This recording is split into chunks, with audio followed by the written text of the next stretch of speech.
I wanted to pitch my favorite theorem of 2024 in mechanism design, very subjective.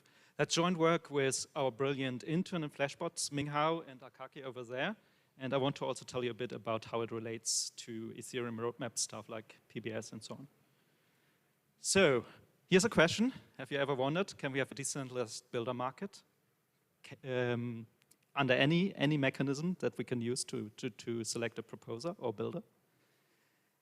And how can we make this question more precise? So how can we think about it from first principles? And we wanted to turn it into a mechanism design questions. So we are wondering, okay, could we have an allocation mechanism to select a proposer that proposes blocks? And we operate in a permissionless system, so we worry a lot about Sybils, right? And we want to be distributed or decentralized. We don't always want to select the same proposer, okay?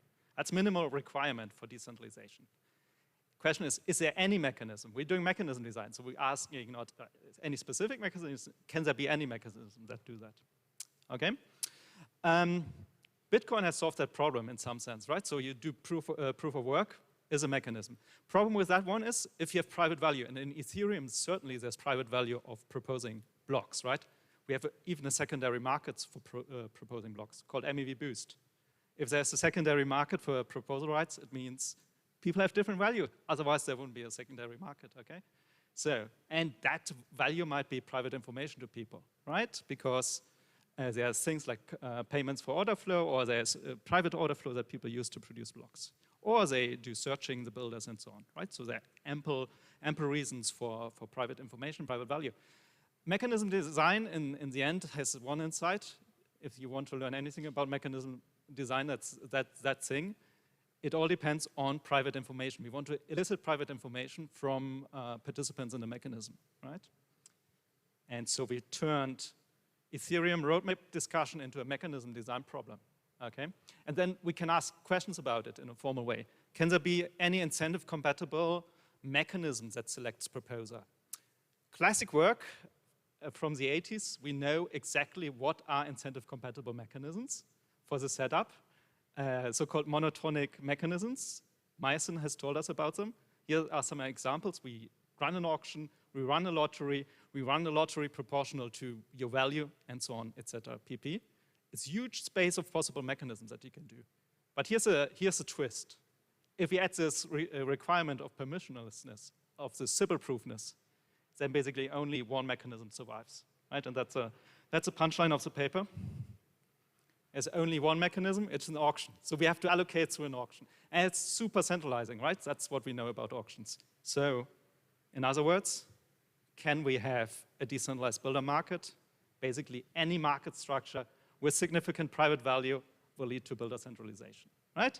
So think about the gazillion proposals that are around there of restructuring the builder market or restructuring PBS or doing a tester proposer separation. Theorem in principle applies to that. If there's significant private value, probably we run in a pretty centralized market, okay? Let me add some reflections on this private value assumption, and then let's open it for discussion or questions. So why is a private value in block proposal, and how does it link to market structure? So that is a question you might ask. So private value comes sort of from private order flow, and as I said, searcher builder integration in Ethereum. So how would we how would we remove it from the market structure if we cannot have a decentralized market structure with private value? Maybe we want to allocate rights in advance, so that's one class of proposals. So this execution tickets or execution auctions or even POS, you can think of such a system. Or we could put constraints on the proposer. So things like inclusion lists or like multiple concurrent proposers, they're trying to go that route. Okay. First proposal, allocating rights in advance. I think there is sort of, many people have made this point that probably one downside of that is that we naturally have a secondary market, so we replicate the market structure in the secondary market, which is super centralized. That's basically the status quo. So I think there's no way around that. That's my opinionated take. And constraining the proposer, I think some of the proposals like inclusion lists, I mean, they make sort of the bad effects of centralization less bad, but certainly they don't remove centralization. And then we can think of other proposals like MCP, where in principle also our theorem applies. So there we would also expect market concentration, unless maybe there's a very smart way of constraining the builder in these proposals. I'm running out of time. Opinionated conclusion. Centralization is a thing. We have to deal with it.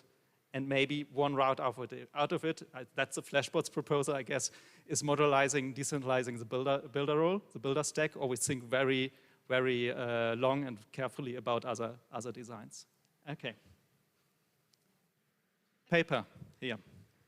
Scan it. Yeah. Sorry, it's gone. No. No! It's on archive. Okay. Well, thank you very much. So we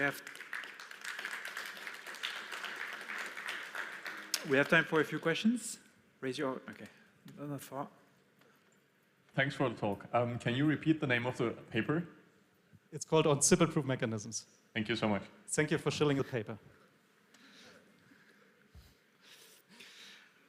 Any other question?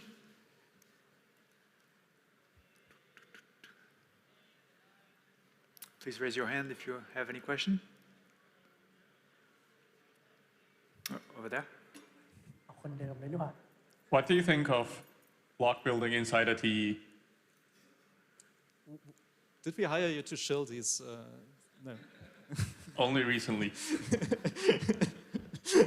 This wasn't planned. I'm very bullish on block building inside of a TE, obviously, because that's one way of. So here's the thing, right? So if you have this market structure that will naturally lead to builder centralization, then we want to maybe constrain the builder, the powers of the builder, and one way of doing it is using cryptographic tools or programmable privacy tools. And yeah, definitely, TE is one of those solutions. Oh, one over there.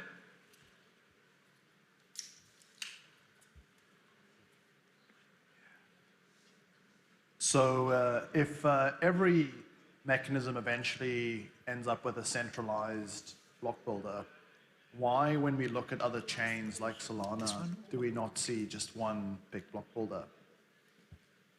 We see a few, right? Is the answer. So we see a few. So that's I mean, do you call Solana block building market decentralized?